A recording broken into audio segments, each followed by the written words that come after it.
आणि आता बातमी आहे सुजय विखे पाटलांच्या एका वादग्रस्त विधानाची। अहिल्यानगरचे माजी खासदार सुजय विखेंनी एक वादग्रस्त वक्तव्य केलंय। अख्खा देश शिर्डीच्या प्रसादालयात फुकट खाऊन जातो, महाराष्ट्राचे सगळे भिकारी इथं गोळा झाले, तसं वक्तव्य त्यांनी केलंय। त्याचबरोबर प्रसादालयातील मोफत भोजन बंद करून ते सशुल्क करावं अशी मागणी सुद्धा सुजय विखे पाटलांनी केलेली आहे।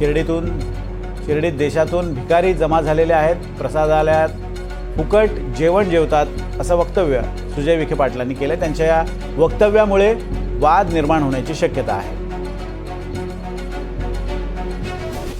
मोफत जेवण देऊ राहिले, 25 रुपये केलं पाहिजे, खरंच बेड केलं पाहिजे। तो जो पैसा वाचेल तुम्ही आमच्या मुलांच्या भविष्यासाठी खर्च करा।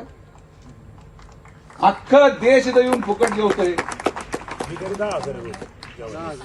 भिकारी सगळे महाराष्ट्राचे इथं गोळा झाले,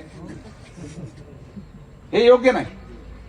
संस्थांनी हा विचार केला पाहिजे की आपण इथं काय करत आहोत, कशासाठी करत आहोत। आणि म्हणून आम्ही आपल्याला आवर्जून विनंती करेल की शिर्डीची अर्थव्यवस्था, मी जी स्वप्न पाहिले की मुलं शिकले तर पाहिजेच, पण आपण जो संकल्प केलेला आहे की जी जमीन माननीय नामदार राधाकृष्ण विखे पाटील साहेबांनी संस्थांना मोफत दिली, त्या जमिनीवर पुढच्या 3 वर्षामध्ये 100 कोटी रुपयाचं क्रिकेट स्टेडियम उभारलं गेलं पाहिजे म्हणजे पाहिजे। मी तुम्हाला सगळ्या ग्रामस्थांना लिहून देतो की एक आयपीएल आणि शिर्डीची अर्थव्यवस्था वर्षभराची बदलून जाईल हा शब्द सुजय विखेचा।